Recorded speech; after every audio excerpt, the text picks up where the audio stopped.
చేద్దామని వస్తే బాగుంటుంది కదా అన్న ఆలోచన.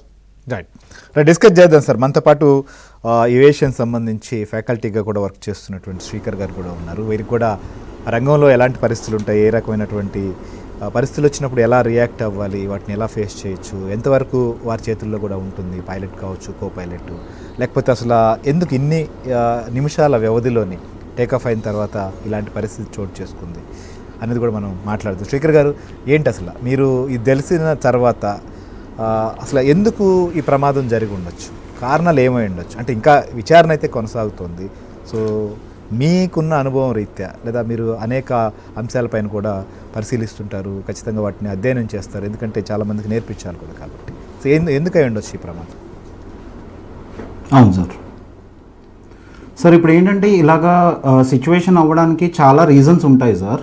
సో మెయిన్ థింగ్ వచ్చేసి అక్కడ మీరు ఒక ఆల్రెడీ రికార్డెడ్ వీడియో కనుక మీరు చూస్తే కనుక మనకి ఇప్పుడు లైవ్లో అవుతున్న వీడియోసే చూస్తుంటే అది క్రాష్ అవ్వే విధానం ఎలా ఉందన్నది చూస్తే అక్కడ మ్యాక్సిమం అక్కడ ఇంజన్ ఫెయిల్యూర్ అయినా అయ్యి ఉండొచ్చు, లేకపోతే విండ్ షేర్ అయినా అయ్యి ఉండొచ్చు అండి.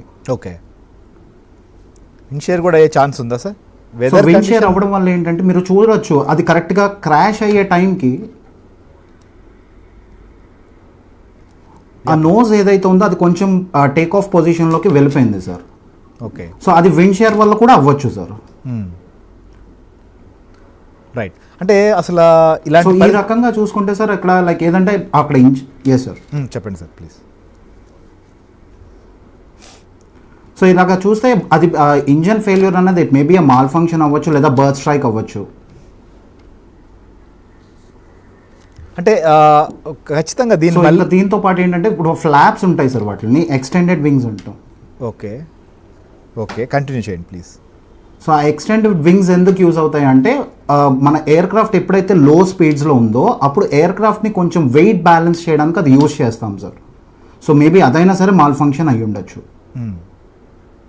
ఓకే, ఇంతకుముందు మనకు ఎంపీగా సీఎం రమేష్ గారు కూడా మాట్లాడుతూ కొంతమందితో నేను కూడా డిస్కస్ చేశాను. అసలు పవర్ సప్లై కంప్లీట్గా 2 ఇంజన్స్కి అందకపోయి ఉండొచ్చు, ఇదే మేజర్ ఇష్యూ అయ్యే ఛాన్స్ ఉంది అనేటువంటిది ఆయన ఒక ఒపీనియన్ వ్యక్తం చేశారు. సో అలాంటి పరిస్థితి ఉంటుందా? ఒకవేళ 2 ఇంజన్స్ ఉంటాయి, ఒక్కదానికి అవ్వకపోయినా రెండిటికి అందకుండా ఒకేసారి ఇలా కూడా జరిగే ఛాన్స్ ఉందా? అది సార్ ఇప్పుడు ఏంటంటే ఇప్పుడు 2 పవర్ ఇంజన్స్కి కూడా పవర్ సప్లై అన్నది మనం ఎలా చేస్తాము అంటే ఎయిర్లో ఉన్నప్పుడు మనం ఫ్యూయల్స్ కన్సంప్షనే చేస్తామండి.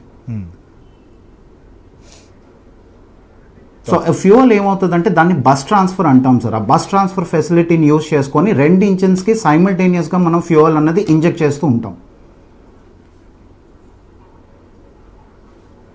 ఓకే, సో అక్కడైనా మాల్ ఫంక్షన్ అవ్వచ్చు. అది కంప్లీట్గా ఏంటంటే మనకి ఓవర్ హెడ్ ప్యానల్ ఉంటుంది సార్. ఆ ఓవర్ హెడ్ ప్యానల్లో దాని తాలూకా కంప్లీట్ ఎక్విప్మెంట్ అంతా ఉంటుందండి.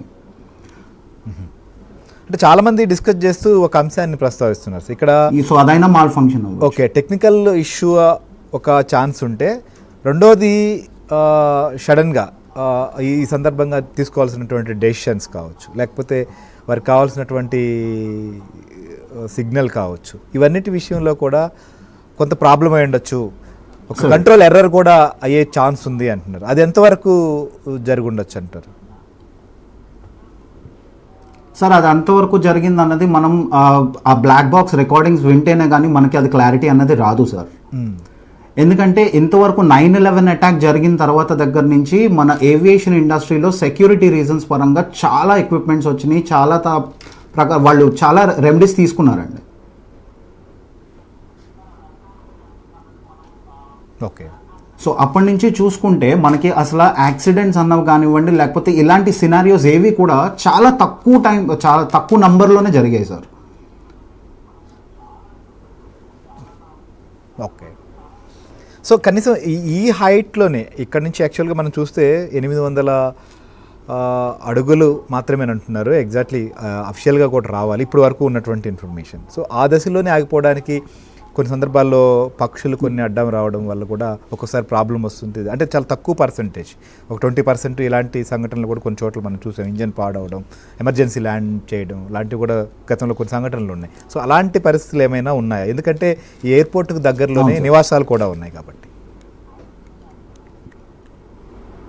అవును సార్. ఇప్పుడు ఏంటంటే సార్ దాన్ని మినిమల్స్ అంటారండి. టేక్ ఆఫ్ అయిన తర్వాత మినిమల్స్ అని ఉంటుంది సార్. అది 600 ఫీటా, 800 ఫీటా, 1000 ఫీటా అన్న వేరీస్ ఉంటాయి. సో ఇప్పుడు ఏంటంటే సార్ ఇప్పుడు క్రాష్ అయిన ఎయిర్ క్రాఫ్ట్ వచ్చేసి మనకి బోయింగ్ డ్రీమ్ లైనర్ 787-8 అండి. సో ఇందులో కూడా మీకు డిఫరెంట్ వేరియంట్స్ ఉంటాయి సార్. ఆ వేరియంట్స్ ప్రకారంగా ప్యాసింజర్ తాలూకా కెపాసిటీ కూడా డిఫర్ అవుతూ ఉంటుంది సార్. సో ఎప్పుడైతే ఇంజన్ తాలూకా మాల్ ఫంక్షన్ అయ్యిందో పైలట్ ఏం చేస్తారని అంటే సార్ దాన్ని గ్లైడ్ చేసుకుంటూ ఒక సేఫ్ ప్లేస్కి తీసుకెళ్ళి ల్యాండ్ చేయడానికి ట్రై చేస్తారు sir. Okay. So at that point of time ఒకవేళ ఆ గ్లైడింగ్ కరెక్ట్గా అవ్వకపోయినా బికాస్ ఆఫ్ విండ్ షియర్, ఈ విండ్ షియర్ వల్ల ఆ గాలి వల్ల కూడా మన తాలూకా డైరెక్షన్ ఆఫ్ ది ఏరోప్లేన్ మారిపోతుంది సార్.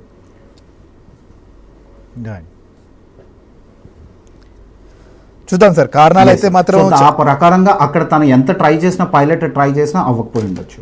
రైట్, మీరు అన్నట్లుగా చాలా సుదీర్ఘమైనటువంటి అనుభవం ఉన్నటువంటి పైలట్టే దీన్ని